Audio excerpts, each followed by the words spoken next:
My name is Gladys Monroe, 30 years old. The sliding doors of the Grand Meridian whispered open, releasing a current of cold, perfumed air. It carried the scent of vanilla, marble polish, and quiet money, the kind of luxury that didn't need to announce itself. I stepped inside, clutching the same worn duffel I'd carried through too many bus rides, job interviews, and sleepless cities. It felt out of place here, like a scar in a room full of mirrors. The lobby was a cathedral of glass and gold. Strings of light hung like frozen raindrops from the ceiling.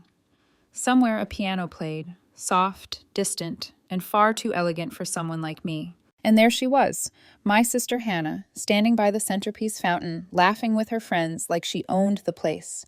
Every hair in her golden bun was deliberate. Every diamond sparkle was rehearsed.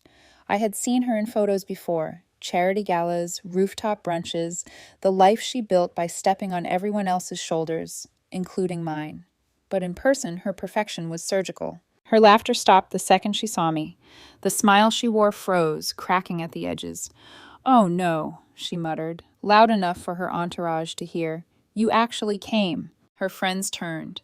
Their laughter sliced through the piano notes like knives. One of them, Melissa, covered her mouth as if to hide a smirk, as if my presence was a public scandal. I took a slow breath, forcing my shoulders not to flinch. "Mom said dinner's at 8, I said quietly. "I came for her." Hannah's gaze drifted down my jeans, my scuffed sneakers, the duffel that had seen more struggle than style. Her lips curled. "Dinner's on the rooftop, Gladys. You need a reservation to even breathe up there." She tilted her head in mock pity. "They don't let delivery girls pass the lobby." Laughter again, harsher now. I felt it crawl beneath my skin, cold and familiar. The same tone she'd used years ago when she'd told me I'd never make it, never belong. I swallowed. "I'm just here for Mom, not for you." But Hannah wasn't done performing. She reached out and grabbed the strap of my duffel. Before I could react, she tossed it aside. The thud echoed across the marble floor like a gunshot. "You can't afford anything here," she said softly, smiling for her audience. "Just go home before you embarrass yourself." For a moment, I almost did. The weight of humiliation pressed against my back, urging me toward the exit. Every pair of eyes in that lobby was a mirror reflecting judgment. The old instinct, to shrink, to disappear, screamed inside me. And then, "Miss Monroe." A voice cut through the room, firm, deep, and unmistakably authoritative. I turned. The hotel manager, a man in his 50s with kind eyes and a perfectly tailored suit, was hurrying across the lobby toward me. His expression was a mix of shock and apology. "I am so sorry for the confusion," he said, stopping right in front of me. "We've been expecting you." The laughter around us fell silent, the sound collapsing like air leaving a balloon. "Expecting me?" I repeated. "Yes, ma'am. Your penthouse suite is ready. The staff has been briefed to prepare everything according to your preferences." The silence that followed was deliciously fragile. You could hear the fountains trickle again, the hush of disbelief. Hannah blinked. "Penthouse?" The manager nodded, professional but deferential. "If you'll follow me, Miss Monroe, I'll have your luggage brought up immediately." Every pair of eyes that had mocked me now watched in stunned confusion. I bent down, picked up my duffel slowly, brushing imaginary dust from its faded surface. Then I looked at Hannah. "Seems like I can afford something here after all," I said quietly. Her mouth opened, but nothing came out. As I followed the manager toward the golden elevators, I didn't need to look back. I could feel the heat of her silence, a mix of shame and disbelief, burning between my shoulder blades. The elevator doors slid open with a soft chime, revealing a hallway of white carpet and gold sconces that glowed like candlelight. Inside the mirrored walls, my reflection looked older than I remembered. Not worn exactly, just forged. The manager, whose name tag read Mr. Dawson, pressed the top floor button and smiled politely. "Your suite has been prepared exactly as requested, Miss Monroe. The owner personally asked that we ensure everything is perfect." "The owner?" I frowned. "You mean Mr. Bennett?" He nodded. "Yes, ma'am. Mr. Bennett mentioned you might stop by tonight." My pulse stumbled, though my face stayed neutral. "I see. Thank you." When the elevator opened, warm air and ocean light spilled into the corridor. The penthouse was beyond anything I had imagined. High glass walls, marble floors that glimmered like moonlight, fresh white lilies breathing fragrance into the air. I stepped inside, feeling the space expand around me, quiet and vast. For years, I'd lived in studio apartments with peeling paint and paper-thin walls. Now, every polished surface reflected a life that looked like victory. But standing there, I didn't feel triumphant. I felt hollow. Every corner whispered of effort, of nights spent building something from nothing, of years spent proving I was more than the joke my sister turned me into. The irony was sharp. The very place where Hannah mocked me was now mine to walk through freely. I let the duffel drop beside the velvet couch and crossed to the window.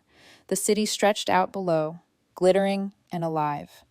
Somewhere down there, Hannah was probably still explaining what just happened to her friends, pretending it was some misunderstanding, pretending she still had control. But she didn't, not anymore. I touched the glass, tracing the skyline with my fingertips.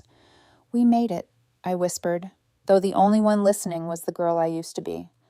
The one who once cried herself to sleep believing her worth depended on someone else's approval. Behind me, Mr. Dawson cleared his throat gently. "Would you like the staff to send up dinner, ma'am?"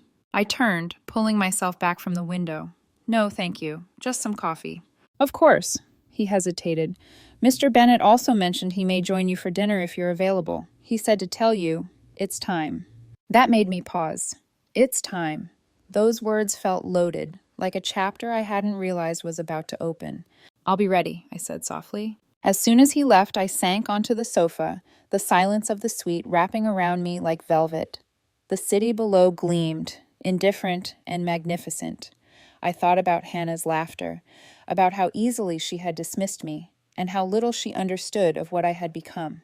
This wasn't revenge, not yet. This was the calm before a reckoning. The faint hum of the city reached my ears. Taxis, laughter, the rhythm of lives moving without me. I closed my eyes and took one steady breath. For the first time in years, I didn't feel small. I felt grounded. The girl who entered the Grand Meridian was not the same one who would walk out. Outside, the moonlight struck the glass, catching my reflection again, softer now, steadier, and almost unrecognizable. Tomorrow, everything would change.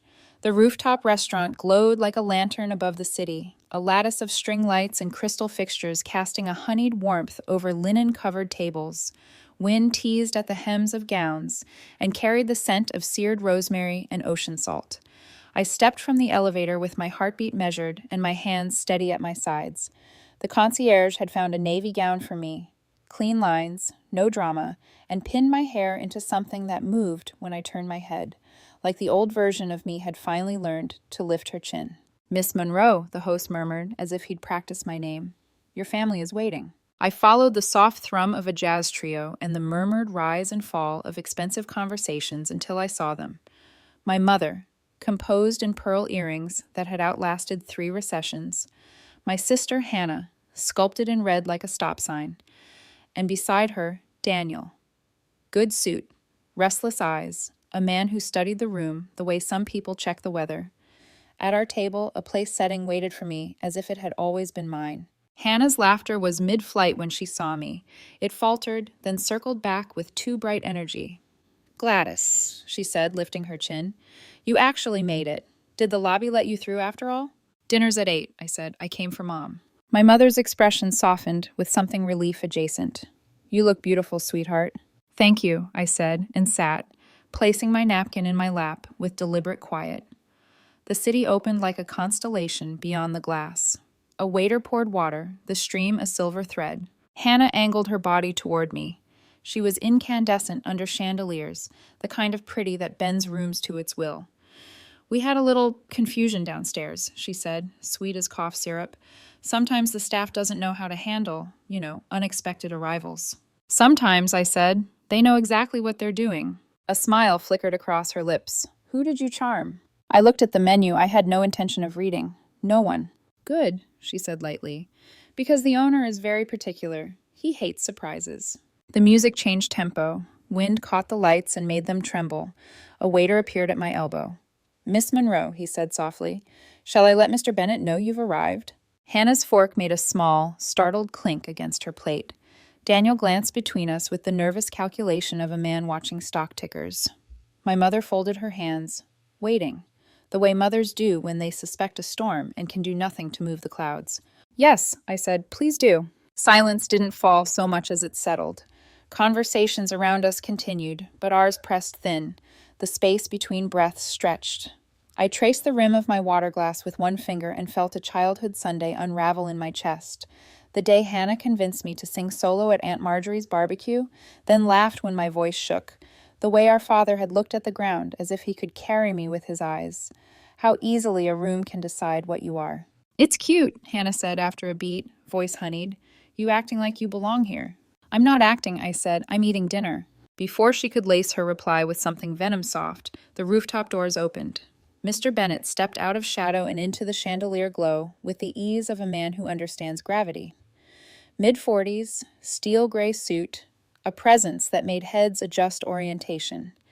He saw me and smiled like relief had an angle. "Miss Monroe," he said, arm extending, not toward my sister, not toward Daniel, but to me. "I'm glad you made it." "Good evening," I said, standing to take his hand. His shake was warm, firm, and private in the way a well-kept promise feels. "I trust the suite met your expectations," he said. "It was perfect." Hannah stared. "You know her?" Mr. Bennett turned, with the kind of politeness that can be mistaken for softness by people who've never been told no. "Know her? Ms. Monroe is a principal investor and the lead design partner on our expansion project. Parker West, now Monroe Studio, has been indispensable." The name tasted strange and clean. We had rebranded months ago. Hannah's mouth parted, first in confusion, then in the kind of dawning that makes temples ache. Daniel's eyebrows edged up as if dragged by a string. My mother set one palm over the other, breath caught in a thread. "I don't understand," Hannah said, and the tremor in her voice felt like a violin string tightening. "Since when is she—" "Since she outworked everyone," Mr. Bennett said, not unkindly. "We don't move a wall without her drawings." A few heads turned near our table. Elegance is nosy in discreet ways. The jazz trio seemed to take a breath.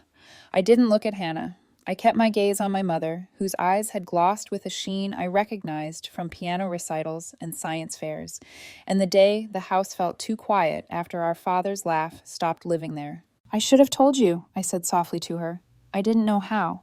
My mother swallowed. "I would have listened." "Would you?" Hannah whispered, but it wasn't to me.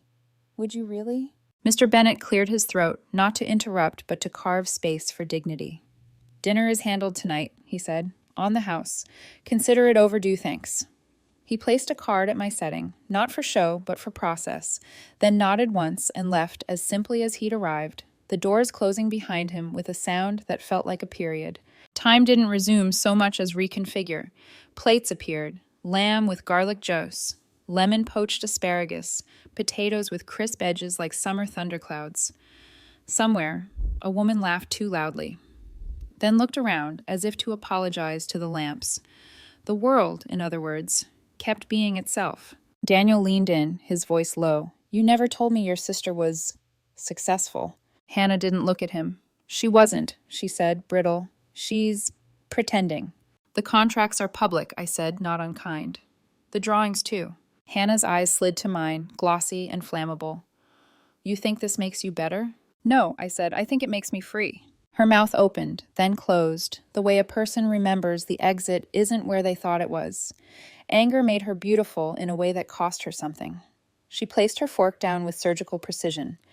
"Do you have any idea what it took to build what I have?" "Yes," I said. "I watched." We ate because people do practical things while their lives reorient.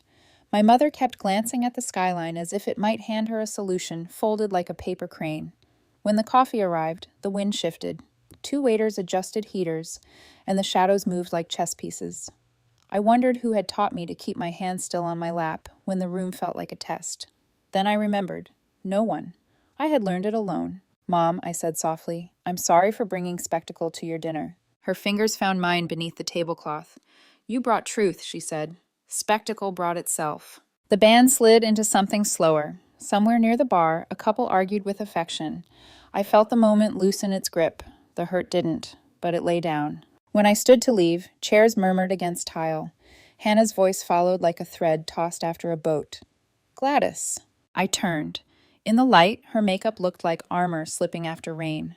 "This changes nothing," she said, but it sounded like a prayer to a God who had already answered.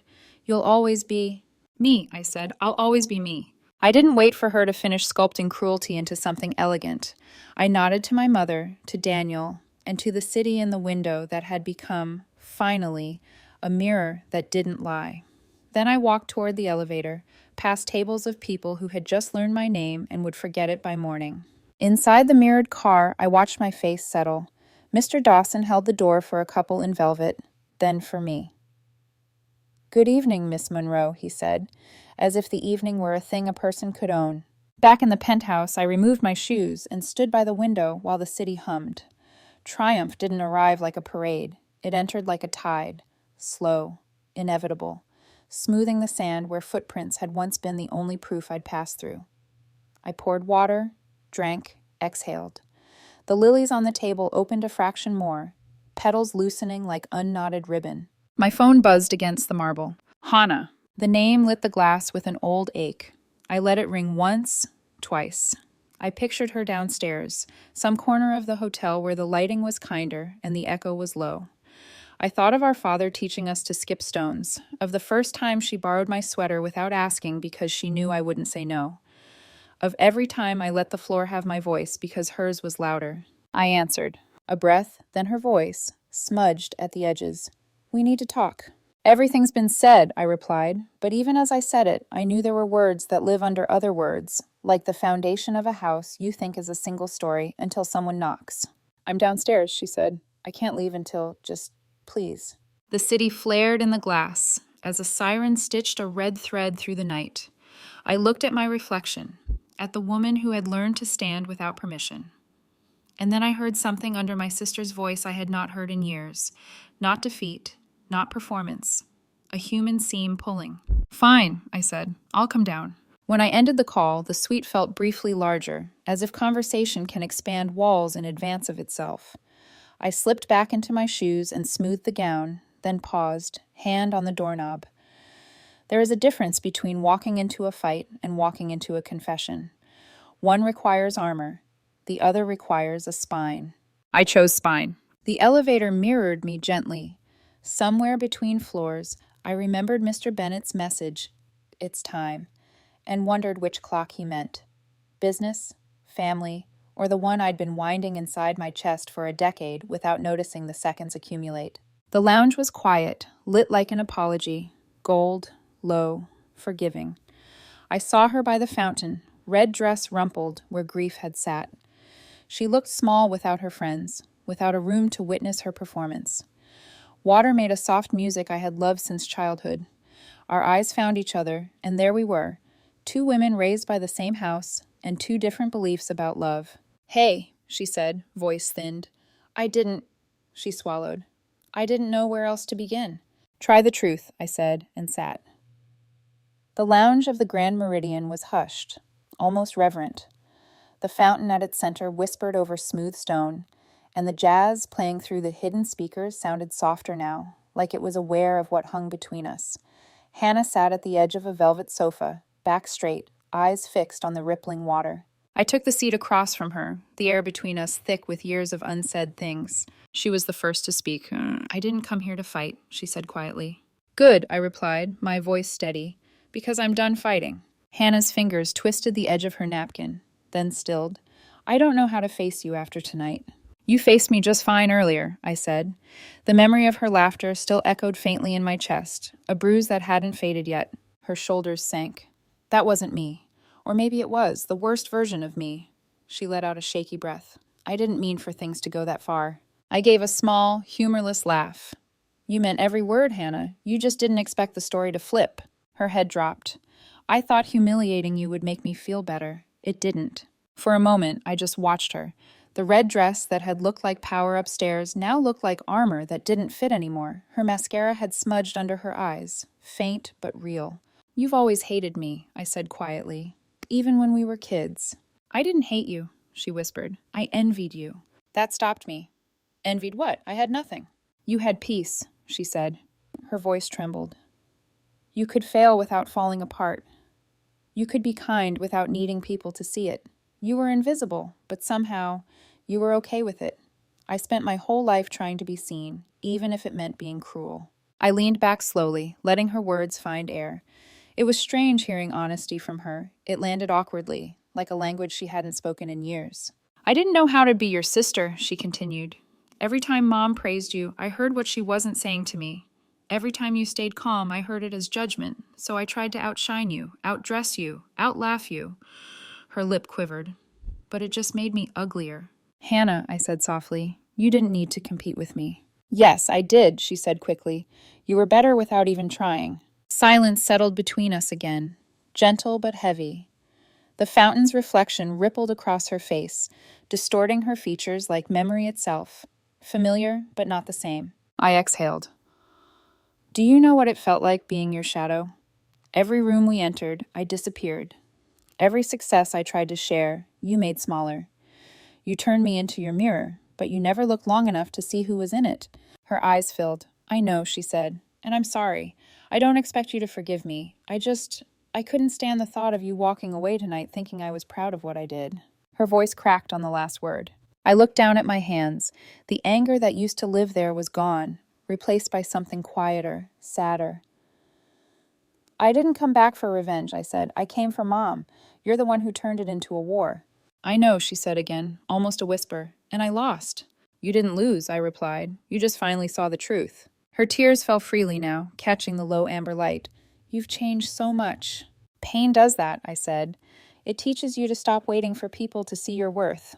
We sat in silence for a long time, the kind that isn't awkward, just honest. Two sisters who had spent their lives misunderstanding each other, now quietly acknowledging the wreckage. Finally, she spoke again. I talked to Mom before I came down here. She said she's proud of you. I nodded. She told me that too.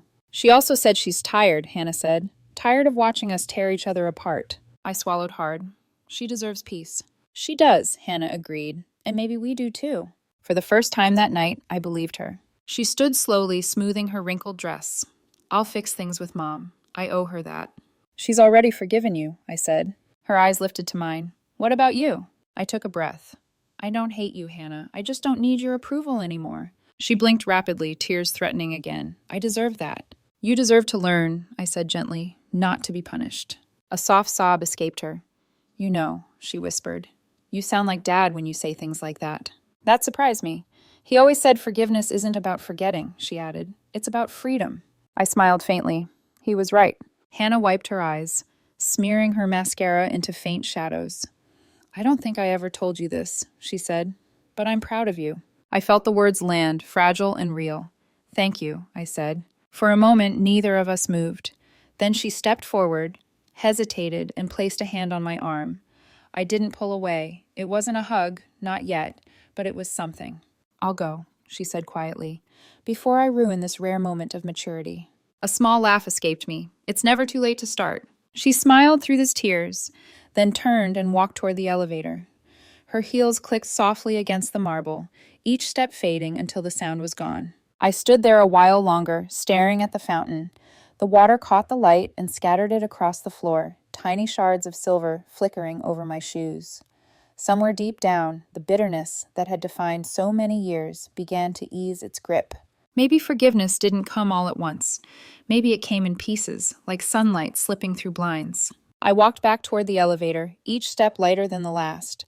When the doors opened, my reflection stared back at me.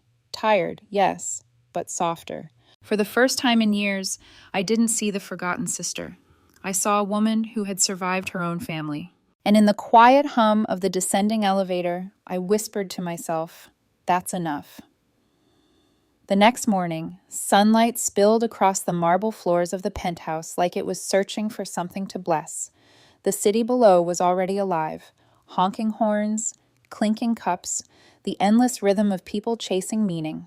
I hadn't slept much, but it didn't matter. There was a stillness in me I hadn't felt in years, a peace that didn't ask for permission to stay. The doorbell chimed. When I opened it, a young hotel attendant stood there, holding a cream-colored envelope sealed with gold ink. This was left at the front desk for you, Miss Monroe. Thank you, I said, taking it gently. He smiled and left, his footsteps echoing down the hall. I carried the envelope to the window and sat in the armchair that faced the skyline. My hands hesitated before opening it, tracing the familiar cursive of my mother's handwriting. Inside, a single page. My dear Gladys, I couldn't sleep last night. I saw everything that happened. I saw how Hannah looked at you when the truth came out, and I saw how you handled it, with grace, not pride. I'm proud of you, sweetheart, not for the success, but for the heart that endured without turning bitter. Your father would have been proud, too. Love, Mom. The words blurred as tears filled my eyes. I pressed the letter against my chest, breathing in slowly. For years, I had fought to be seen, to prove something. I thought validation lived in applause or success or the way people said my name, but this quiet acknowledgement, was the only thing that truly mattered. I stayed like that for a long time. When my phone buzzed, I wiped my eyes and looked. Hannah, heading home. I'll visit Mom later. I'll try to do better. No excuses, no sarcasm, just raw honesty. It wasn't a miracle, but it was a start. I walked to the balcony and stepped into the morning air. The breeze carried the scent of ocean and coffee, brushing against my hair like forgiveness itself. Down below, taxis weaved through sunlight, and people hurried toward destinations they hoped would fix them. I watched them for a while, realizing how strange life was. The same city that once swallowed me whole now cradled me gently in its palm. The knock on the door pulled me back inside. When I turned, Mr. Bennett stood there, folder in hand, his presence filling the doorway with quiet authority. "Good morning, Miss Monroe," he said warmly. "I trust you got some rest?" "A little," I admitted, smiling faintly. "But peace feels better than sleep." He chuckled softly. "I wanted to go over the contract before the board meeting. They're eager to see your proposal for the new wing." "Of course," I said, motioning for him to come in. As we went over blueprints and figures, he glanced around the suite. "You know," he said thoughtfully, "most people who reach your level walk in demanding recognition. You didn't." I looked at him. When you've spent half your life being underestimated, you learn the value of quiet proof. He nodded approvingly. "That's rare." When he left, the room felt fuller somehow, not with grandeur, but with meaning. I crossed to the wardrobe and opened it. Inside, on the top shelf, sat the same worn duffel bag from that night. I reached for it, running my fingers along the frayed handle. It was ugly, patched, heavy with memory, but it had carried me through every chapter of survival. I couldn't throw it away. Instead, I placed it neatly inside the wardrobe, beside silk dresses and pressed suits. A reminder not of where I came from, but of what I carried through. Later that evening, I met Mom downstairs for tea in the lobby cafe. The chandeliers glowed amber, casting warmth across the marble floors. She looked tired, but there was light in her eyes. "You handled everything beautifully," she said softly, her hand reaching for mine. "I just told the truth," I replied. "That was enough." She smiled, the kind that comes from relief more than joy. "That's what strength looks like, Gladys. Quiet, steady, and kind." Outside the window, the sun began to set, its reflection painting the hotel glass in shades of gold and rose. I realized then that the story I'd lived wasn't about revenge or victory. It was about rediscovery. Hannah would have to face her own lessons. Mom had found her peace. And me, I finally understood that freedom wasn't about proving anyone wrong. It was about not needing to anymore. When we finished our tea, Mom hugged me tightly, and for the first time since Dad's funeral, I felt like a daughter again. Not the overlooked one, not the lesser one, just hers. As the evening deepened, I walked outside and stood beneath the vast hotel facade. The city pulsed around me, alive, imperfect, forgiving. Once, I was the girl everyone laughed at. Now, I was the woman they whispered about. But the truth? None of that mattered. Because for the first time, I didn't need the world to see me. I had finally learned to see myself. If this story moved you, don't forget to like, subscribe, and share your thoughts in the comments below. I'd love to hear your story too.